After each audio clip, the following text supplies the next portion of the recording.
Hello, and welcome to Let's Talk, a new series of candid conversations covering the issues facing freelance professionals today.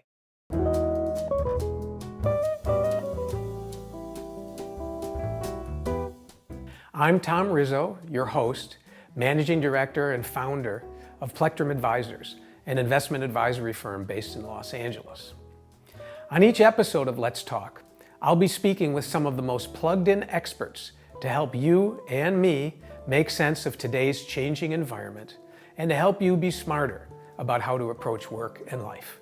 So let's get started. Today's guest on Let's Talk is Amy Northard, founder and partner at Accountants for Creatives, a CPA firm unlike any other I've known. Amy and her amazing team help freelancers and creative business owners all over the U.S. navigate taxes and set up bookkeeping systems so that they can get back to doing what they love. In addition to being super competent and knowledgeable about all things relating to your taxes, Amy is also very personable and engaging, which makes the experience of interacting with her and her fantastic firm an unusually pleasant and helpful experience. As she likes to say, working with her firm is like talking to one of your good friends who also happens to be really good at accounting. She's a certified public accountant with nearly a decade of experience in public accounting, and she earned her undergrad degree from Indiana University at the Kelley School of Business.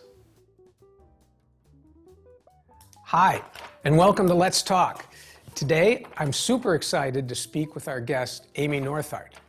You know, we're always looking for people who do things differently and better, and Amy's certainly someone who fits that description. Amy's built an accounting firm that focuses on creative people, from freelance professionals like many of you, to those who started or built businesses based on a unique idea or insight. Amy and I both serve clients who are primarily freelancers. Amy calls them creatives. And we both hope to help clients navigate all the issues around finance and life. Amy and her firm have a unique perspective and approach to the accounting side of keeping your financial ducks in a row. In addition to being super competent and knowledgeable about all things relating to your taxes, Amy is also very personable and engaging, which makes the experience of interacting with her and her fantastic firm an unusually pleasant and helpful experience. I'd like to read a little something from her website to give you a little bit of a flavor. And this is Amy speaking. She says, "I'm not your typical accountant.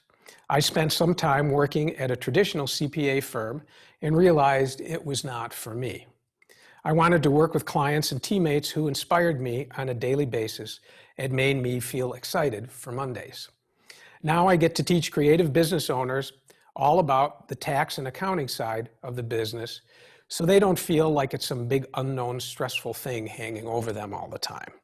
I also love taking taxes and bookkeeping off of your plate so you can focus on the fun parts of owning a business." Amy's a certified public accountant with nearly a decade of experience in public accounting, and she earned her undergrad degree from Indiana University at the Kelley School of Business. So Amy, welcome. Thank you for being here today. We appreciate it. Thanks for having me. You're welcome. In dealing with my clients and in trying to improve their financial health and their planning and helping them make their financial security a priority in their lives, frequently we are also speaking with their CPA or accountant in terms of coordinating such things as pension contributions to a SEP IRA if they have an S Corp or a C Corp, or how do we carve out the best possible plan to fund their IRAs, and which kind of IRA should we have, and how does that affect our tax situation? And then there's always the question when they get to the end of the year of, oh my goodness, have I paid enough in, and how do I calculate that, and all the freakouts that go with dealing with issues that are really not top of mind to most creative people, but they realize that it's important that they pay attention to these things. So we'd like to talk to you today about all of those things and see how you handle them and how you recommend our clients deal with them in a way that serves them the best. So first of all, let's talk about your firm a little bit. You have a rather unique a demographic of people that you serve. Can you speak a little bit about how you came to focus on creative and freelance people? Yeah, so I've always been creative. I have, I started a food blog in college as like my creative outlet while I was taking accounting classes, and I knit and, always just loved creative activities. So that's always kind of been in the background and my way for a creative outlet while I'm doing some more of the like numbers based work either through school or now through my day-to-day work. So that's kind of where my love for creatives happened. I was working at the CPA firm that you mentioned in the intro, and not a lot of creative people, not a lot of inspiring clients. And so it just kind of took away, there wasn't much excitement when it came to doing the work. So I was looking for a way out. How can I be happy with what I'm doing, not totally trash my CPA license that I just worked really hard for, and still do accounting work that I enjoyed. And so that's where I came up with the idea of specializing in people that I could like follow on social media and interact with and really be inspired by the creative work that they were doing, and make me excited to help them grow their business and be more confident in the number side of running that. Fascinating. Well, it's these are your clients are similar to the clients that I have in my firm, and the people that we help.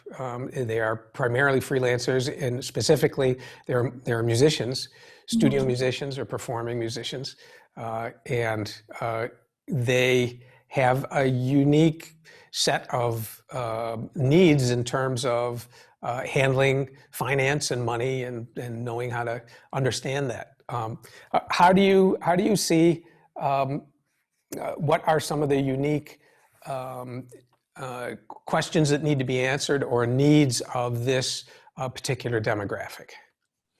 I would say there's probably two main needs or questions. So one is, what can I deduct? Because a lot of things are different for artists and performers versus running maybe a brick and mortar shop. So maybe if you're having to go get hair and makeup done, can I deduct that? That's a common question if it's for a performance. So things like what can be deducted, but then also explaining more difficult topics to creatives so that it's not, your brain doesn't shut off. Because I've been there. I've sat in the accounting classes, your brain kind of shuts off and you really have to force yourself to pay attention and synthesize the information. So that's one thing I enjoy, is taking these topics, making them a lot easier to understand and apply. And so that you get done with whatever, if you're reading a blog post or we're having a consulting call, you get done with it and you're like, oh, I made that way worse in my head than it was actually ended up being. And they can, apply that to their business and move on.